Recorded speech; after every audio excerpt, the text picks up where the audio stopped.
வணக்கம். திரையரங்கம் மதராசி.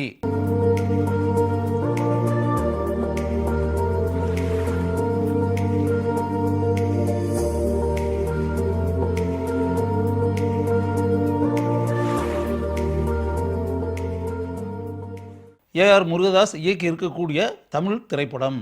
இந்த திரைப்படம் ஒரு ஆக்ஷன் திரைப்படம். இதில் ரகுன்ற கதாபாத்திரத்தில் சிவகார்த்திகேயன் நடிச்சிருக்காரு. படத்தினுடைய ஆரம்ப காட்சியிலேயே சிவகார்த்திகேயன் உயரமான ஒரு கட்டிடத்தில் நின்று கொண்டு கீழே குதித்து தற்கொலை செய்ய போகிறதா சொல்கிறாரு. கீழே ஏராளமான ஆட்கள் இருந்து கொண்டு அவர் தற்கொலை செய்வதாக இருந்தால் அதை படம் பிடிக்க வேண்டும் என்று செல்ஃபோனை வச்சுக்கிட்டு எல்லாருமே காத்திருக்காங்க. அதை தொடர்ந்து ஒரு பரபரப்பான காட்சி படத்தில் காட்டப்படுகிறது. என்ன அப்படின்னா, 6 கண்டெய்னர்களில் வட இந்தியாவிலிருந்து துப்பாக்கிகள் தமிழகத்திற்கு கடத்தி கொண்டு வரப்படுகின்றன.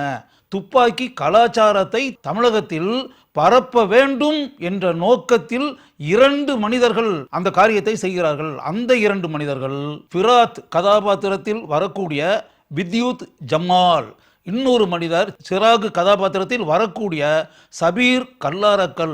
இதை கேள்விப்பட நேர்ந்த NIA அமைப்பில் இருக்கக்கூடிய அதிகாரியான பிரேம்நாத் கதாபாத்திரத்தில் வரக்கூடிய பிஜு மேனன் எப்படியாவது தடுத்து நிறுத்தியே ஆக வேண்டும் என்று முடிவெடுத்து தன்னுடைய முழு படையையும் அனுப்பி வைக்கிறார். ஆனால் அவர்களுக்கே டிமிக்கி கொடுத்து விட்டு அந்த இருவரும் துப்பாக்கிகள் இருக்கக்கூடிய கண்டெய்னர்களை வைத்துக்கொண்டு தமிழகத்திற்குள் நுழைந்து விடுகிறார்கள். ஒரு இடத்தில் அந்த 6 கண்டெய்னர்களையும் யாருக்கும் தெரியாமல் மறைத்து வைத்திருக்கிறார்கள்.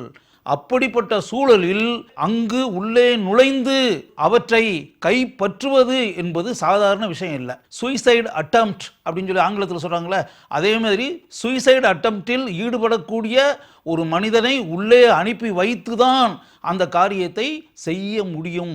இப்படிப்பட்ட சூழலில் தற்கொலை செய்து கொள்ள வேண்டும் என்ற முடிவில் இறங்கிய சிவகார்த்திகேயன் தன்னை ஏமாற்றிவிட்டு சென்ற தன்னுடைய காதலியான மாலதி இல்லை என்ற நிலையில் தான் எதற்கு உயிர் வாழ வேண்டும், தான் மரணத்தை தழுவுவதே மேல் அப்படின்ற முடிவுக்கு அவர் வர்றாரு. இப்படிப்பட்ட அந்த தகவலை கேட்க நேர்ந்த பிஜு மேனன் மரணத்தை தழுவுவதற்கு தயாராக இருக்கக்கூடிய சிவகார்த்திகேயனை அந்த இடத்திற்கு அனுப்புவது என்று முடிவெடுக்கிறார். சிவகார்த்திகேயனும் தான் அந்த செயலை செய்வதற்கு தயார் என்று முடிவெடுத்து அந்த இடத்திற்கு அவர் செல்கிறார். சென்ற பிறகு அங்கு பல மோதல்கள் நடைபெறுகின்றன. அதற்கு பிறகுதான் அவருக்கு ஒரு சூழலில் தெரிய வருகிறது, அவரை தேடி அவருடைய காதலியான மாலதி NIA அமைப்பு இருக்கக்கூடிய அலுவலகத்திற்கு வந்திருக்கிறாள் என்ற தகவல். அதே நேரத்தில் அவர் சென்ற இடத்தில் விராத் கதாபாத்திரத்தில் வரக்கூடிய வித்யுத் ஜமாலுக்கும் ரகு கதாபாத்திரத்தில் வரக்கூடிய சிவகார்த்திகேயனுக்கும் மிகப்பெரிய மோதல் உண்டாகி விராத்தை சிவகார்த்திகேயன் தாக்கி விடுகிறார். சிவகார்த்திகேயன் வித்யுத் ஜமாலை தாக்கக்கூடிய செய்தி சிராகிற்கு போய் சேர்கிறது. இந்த இடத்தில் படத்தினுடைய இடைவேளை விடப்படுகிறது. அதற்கு பிறகு விராத்தும் சிராகும் இருவரும் ஒன்று சேர்ந்து சிவகார்த்திகேயனை ஒரு வழி பண்ண வேண்டும் என்று தீர்மானிக்கிறார்கள். அதை தொடர்ந்து அவர்கள் டாக்டர் மாலதி கதாபாத்திரத்தில் வரக்கூடிய ருக்மணி வசந்தை கடத்தி கொண்டு போய் ஒரு இடத்தில் வைக்கிறார்கள். தன்னுடைய காதலியான மாலதியை எப்படியும் மீட்டே ஆக வேண்டும். அதே நேரத்தில் தமிழகத்திற்குள் துப்பாக்கி கலாச்சாரத்தை நுழைக்க வேண்டும் என்ற ஆவேசத்துடன் செயல்பட்டு கொண்டிருக்கக்கூடிய அந்த 2 கயவர்களையும் அழித்தே ஆக வேண்டும். இப்படிப்பட்ட 2 இலக்குகள் சிவகார்த்திகேயனுக்கு உண்டாகிறது. சிவகார்த்திகேயன் தன்னுடைய இலக்கில் வெற்றி பெற்றாரா என்பதுதான் இந்த திரைப்படத்தினுடைய கதை. நீங்கள் நினைப்பதைப் போல அவர் வெற்றி பெறுகிறார். தன்னுடைய காதலியை பல போராட்டங்களுக்கு பிறகு மீட்டெடுக்கிறார். அந்த கயவர்கள் இருவரையும் தீர்த்து கட்டுகிறார். கண்டெய்னர்களில் கொண்டு வரப்பட்ட அந்த துப்பாக்கிகள் அனைத்தையும் கடலுக்குள் கொட்டக்கூடிய அளவிற்கு ஒரு செயலை அவர் செய்கிறார். அவர் செய்யக்கூடிய அந்த மிகப்பெரிய காரியத்தின் மூலம் தமிழகம் தப்பிக்கிறது. இப்படிப்பட்ட நல்ல காரியத்தை சிவகார்த்திகேயன் மூலம் நிறைவேற்றக்கூடிய என்ஐஏ அதிகாரியான பிஜி மேனனுக்கு அளவற்ற சந்தோஷம் உண்டாகிறது. அத்துடன் இந்த திரைப்படம் முடிவடைகிறது. ரகு கதாபாத்திரத்தில் வரக்கூடிய சிவகார்த்திகேயன் அருமையாக நடித்திருக்கிறார். சண்டை காட்சிகளில் அவருடைய திறமையை பாராட்ட தோன்றுகிறது. பாடல் காட்சிகளில் அவர் அருமையாக நடனம் ஆடுவதை கைதட்டி ரசிக்க வேண்டும் என்ற நினைப்பு நமக்கு உண்டாகிறது. அவருடைய காதலி டாக்டர் மாலதியாக வரக்கூடிய ருக்மிணி வசந்த் அழகு தேவதையாக படம் முழுக்க வருகிறார்.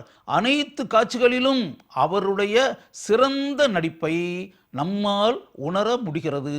என்ஐஏ அதிகாரியாக வரக்கூடிய பிஜு மேனன் படம் முழுக்க இயல்பான அமைதியான தன்னுடைய நடிப்பை வெளிப்படுத்தி நம்முடைய இதயங்களில் இடத்தை பிடிக்கிறார்.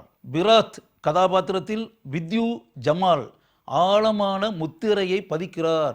சிரித்து கொண்டே நடிக்கக்கூடிய அவருடைய பாணியை நம்மால் பாராட்டாமல் இருக்க முடியுமா? சிராக் கதாபாத்திரத்தில் வரக்கூடிய சபீர் கல்லாரக்கல் சிறிது கூட அலட்டிலே இல்லாமல் அற்புதமாக நடித்திருக்கிறார். பிஜு மேனனின் மகனாக விக்ராந்த் சில காட்சிகள் வருகிறார். அந்த காட்சிகளுக்கு பிறகு ஒரு எதிர்பாராத சூழலில் அவர் இறந்து விடுகிறார். தான் வரக்கூடிய காட்சிகளில் அவர் பாராட்டக்கூடிய அளவிற்கு தன்னுடைய திறமையை காட்டியிருக்கிறார். தலைவாசல் விஜய், ஆடுகளம் நரேன், லிவிங்ஸ்டன் ஆகியோரும் குறிப்பிட்டு கூறக்கூடிய பாத்திரங்களில் வந்து தங்களுடைய திறமையை வெளிப்படுத்தி இருக்கிறார்கள். சுதீப் இளமன் இவர்தான் இந்த திரைப்படத்தினுடைய ஒளிப்பதிவாளர். இந்த திரைப்படத்தினுடைய படத்தொகுப்பாளர் ஸ்ரீஹர் பிரசாத். இந்த படத்தினுடைய இசையமைப்பாளர் அனிருத் ரவிச்சந்தர். இந்த திரைப்படத்திற்கு மிகவும் அருமையாக அவர் இசையமைத்திருக்கிறார். கெவின் குமார், திலீப் சுப்பராயன் இவர்கள் இருவரும் இந்த திரைப்படத்தினுடைய ஸ்டண்ட் மாஸ்டர்களாக பணியாற்றி இருக்கிறார்கள். இந்த திரைப்படத்தில் வரக்கூடிய அனைத்து சண்டை காட்சிகளும் ஓஹோ என்று பாராட்டக்கூடிய அளவிற்கு இருக்கின்றன என்பதுதான் உண்மை. ஏஆர் முருகதாஸுக்கு இந்த திரைப்படம் ஒரு வெற்றி திரைப்படம். அதே போல சிவகார்த்திகேயனுக்கு வெற்றி பெறக்கூடிய ஒரு திரைப்படம்.